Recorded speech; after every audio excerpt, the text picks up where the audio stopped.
अच्छा जी, बहुत सी बातें करनी है और आपको बता दें कि कराची में फ्लू के मरीज़ों की तादाद में मुसलसल इजाफा हो रहा है और अभी लेटेस्ट इजाफा तो मेरे ही को होस्ट अब्दुल्ला का हुआ है, क्योंकि मैंने आपको बताया था इस वजह से he is not here today. तो महकमा सेहत सिंध ने भी ख़तरे की घंटी जो है वो बजा दी है और एक्चुअली हम भी ये वार्न कर रहे थे कि ये हो रहा है। महकमा सेहत के मुताबिक नए फ्लू जो इन्फ्लुएंजा वायरस है बेसिकली, उससे लोग मेरा भी गला ख़राब होना स्टार्ट हो गया, नज़ला, खांसी और बुखार में मुब्तला हो रहे हैं और वायरस से ख़ास तौर पे हामला ख़वातीन, बच्चों और 65 साल से ज़ायद उम्र के अफराद जो हैं वो ज़्यादा मुतासर हो रहे हैं। अब इसके लिए क्या कर सकते हैं और ये एक्चुअली हो क्यों रहा है, ये हम बात करेंगे। और हमारे गेस्ट साथ हैं स्टूडियो में डॉक्टर राशिद दाऊद पोता जो कि चेस्ट स्पेशलिस्ट हैं और प्रैक्टिस करते हैं South City hospital here in Karachi. Doctor साहब, thank you so much for taking out the time.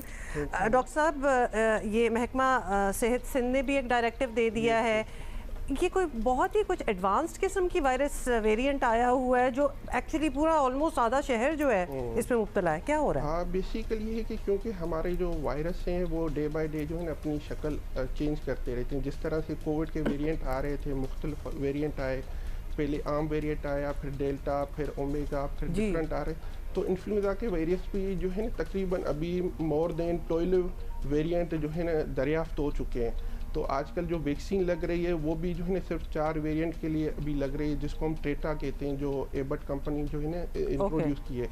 तो ये है कि पता नहीं लगता है कि कब कौन सा वेरिएंट हमें अफेक्ट करे आके और कितनी शिद्दत से अफेक्ट करे आके। तो डॉक्टर साहब, ये यानी हम ये इससे तो ज़रा इत्मीनान रखें कि ये कोविड नहीं है, क्योंकि बहुत से लोग तो हैं और ख़ासतौर पे ये भी कहना कि सिम्टम्स इतने सिमिलर हैं कि लोग अपना टेस्ट कराना स्टार्ट हो गए हैं। नहीं, कोविड के भी तो सेम ही वो होते हैं, पर ये कि आमतौर पे हम कोविड का टेस्ट इमीडिएटली जो है ना तजवीज़ नहीं कर रहे, क्योंकि जो है बेसिकली क्योंकि हमारी पॉपुलेशन एक तो ये है कि एक जो इतना कोविड पेंडेमिक था जिसकी वजह से हमारी तकरीबन पॉपुलेशन अफेक्ट हो चुकी है, एक तो ये चीज़ है। दूसरा ये है कि हम डे बाय डे अपनी वैक्सीन भी जो है ना उसको हर 6 मंथ जो है ना बूस्टर लगवाते आ रहे हैं, तो हमारे अंदर इतनी इम्यूनिटी हो गई है। तो इसलिए ये है कि ये जो अगर कोविड भी है या इन्फ्लुएंजा वायरस है तो उसका एक लिमिटेड ड्यूरेशन 3 से 5 दिन, वो एक माइल्ड से सिम्टम्स आते हैं हमारे जिस्म के अंदर, फ्लू, गला खराब, बुखार, जिस्म में दर्द, वो 3 से 5 दिन तक रहते हैं, उसके बाद ख़त्म हो जाते हैं। ठीक है, तो बाकी ये है कि स्पेशली अगर हमारे कोई इम्यूनो कॉम्प्रोमाइज़ हैं, जिनको जो कार्डियक पेशेंट हैं या लंग्स या ओल्ड एज हो जाती हैं, तो उनके लिए हम कोशिश करते हैं कि उनको जल्दी से हम इवोल्यूट करें कोविड के हवाले से भी, इन्फ्लुएंजा के हवाले से भी, और ये है कि उनको उस हिसाब से ट्रीट करें इमीडिएटली, क्योंकि ये जो कोविड या इन्फ्लुएंजा दोनों जो वायरस हैं ये हमारे जो ख़तरनाक जो साबित होते हैं ये इन पेशेंट में इम्यूनो कॉम्प्रोमाइज जो ओल्ड एज होते हैं, क्योंकि वो तो फिर वो कंपाउंड कर देती है, पहली एक प्रॉब्लम है ना, उसके लिए बहुत ज़्यादा नुकसानदेह हो सकते हैं। अच्छा डॉक्टर साहब, ये वैसे जस्ट बिकॉज कराची के लोग तो हमें देख ही रहे हैं और लेकिन बाकी पाकिस्तान में भी ये एक कहते हैं ना इस मौसम में भी एक तब्दीली मौसम की वजह से भी हो जाता है, लेकिन वो तो पंजाब में मौसम बदल रहा है, हमारे यहाँ तो ऐसा मौसम भी नहीं बदला बेसिकली, क्योंकि पता नहीं होता है कि कौन सा वेरिएंट कब किस वक्त अफेक्ट करे। तो स्पेशली जो हम आम तौर पे वैक्सीन जो तजवीज़ करते हैं अपने जो पेशेंट को, अपने लोगों को, वो अक्टूबर में करते हैं। तो मोस्टली जब भी इसका पेंडेमिक आता है तो वो अक्टूबर से सितंबर से स्टार्ट होना शुरू हो जाता है। अक्टूबर नवंबर में वो पीक पकड़ता है। जैसे ही मौसम चेंज होता है तो मौसम का भी एक रोल है, पर यह है कि जो कोविड की जो इन्फ्लुएंजा की जो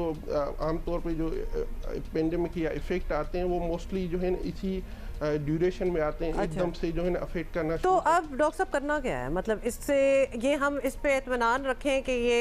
हफ्ता मैक्स रहता है और 3 से 5 दिन मोस्टली हफ्ता सही है, पर ये है कि बेसिकली अगर जिसको बहुत ज़्यादा शदीद किस्म के जो सिम्टम्स है तो वो तो जल्दी से अपने डॉक्टर से रुजू करे, जैसे उसको हम जो है जल्दी से एक मैनेज कर लें। बाकी मैक्सिमम ये वायरल इन्फेक्शन है तो वायरल इन्फेक्शन अपना टाइम लेता है, 5 से 7 दिन लेता है। एंटीबायोटिक लेनी होती है? एंटीबायोटिक अगर माइल्ड सिम्टम्स तो उसके लिए तो कोई ज़रूरत नहीं है। अगर हमें लगता है कि कोई गले में कोई ऐसा कोई बहुत ज़्यादा सीवियर किस्म का इन्फेक्शन हो रहा है या खांसी हो रही है, क्योंकि खांसी भी तो अगर के वो लोगों को कुछ तो ड्राई खांसी है, कुछ को तो बलगम वाली बलगम। अगर बलगम आपका इट्स कमिंग येलो और ग्रीन, तो उसके लिए हम जो है ना एंटीबायोटिक तजवीज़ करते हैं। तो this is actually the one of the super impose bacterial infection, क्योंकि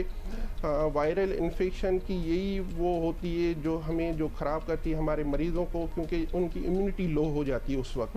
तो उसके ऊपर जो है ना बैक्टीरियल इन्फेक्शन होने के चांसेस बढ़ जाते हैं। तो ऐसे पेशेंट जो इम्यूनो कॉम्प्रोमाइज़ हैं, जिनमें जो है ना हमारा इन्फेक्शन बढ़ने के चांसेस ज़्यादा हैं, तो उनके लिए हम एंटीबायोटिक इमीडिएटली सजेस्ट करते हैं, ताकि वो बात बिगड़े ही ना, वो शुरू में उसको। अगर हमारा इम्यूनो कॉम्पिटेंट है, यंग बंदा है, तो उसके लिए है कि ज़रूरी नहीं है कि वो एंटीबायोटिक ले। मतलब बेसिकली इससे एक तो नंबर 1 मेरा ख्याल है डॉक्टर साहब आपकी बातों से यही पता चला है कि डरने की कोई ज़रूरत नहीं है, ये कोविड नहीं है, क्योंकि लोग बहुत ज़्यादा एकदम से टेस्ट कराने भाग जाते हैं। दूसरा ये है कि महकमा सिंध ने भी सेहत सिंध का भी ये कहना है, डॉक्टर साहब से भी बात हो रही है कि आप इसको मैनेज कर सकते हैं, no need to get on to antibiotics अगर, और ये 4-5 दिन मैक्सिमम हफ्ता तो बात चलेगी। एक और जो इनका ये कहना था डॉक्टर साहब, आप भी इसको ज़रा ऑगमेंट कर सकते हैं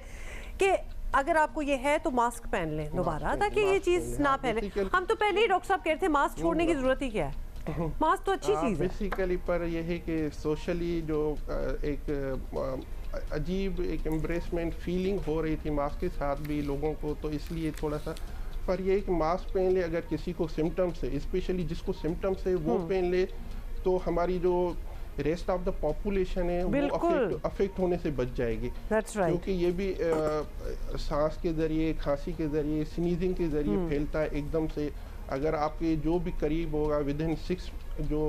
मीटर जो बिल्कुल, तो आप जरा बी रिस्पॉन्सिबल, हम तो यही कहेंगे। डॉक्टर साहब thank you so much for being here with us. अच्छी आपने वार्निंग्स भी दे दी, तो डायरेक्टिव्स बिल्कुल वही वाले प्रोटोकॉल्स वही हैं कोविड वाले जो थे, आप मास्क ज़रूर पहन लें, एंड दैट इज़ ओनली, इसमें डरने की बात नहीं है, this is being a responsible citizen, ताकि आप इस चीज़ को फैलाएं ना, अपने हाथ वगैरह साफ रखें, अगर छींके वगैरह मार रहे हैं तो हाथों पे ना करें, और अपने वो जो कोनी के अंदर वाला ये हाथ साफ रखें, ये बहुत इंपॉर्टेंट है, होते रहें, क्योंकि ये भी जो है ना हाथों से पास ऑन करने वाली बात हो जाती है। दैट इज राइट, तो डरने की कोई बात नहीं है, सारे ठीक हो जाएंगे इंशाल्लाह। Doctor Rashid thank you so much for being here.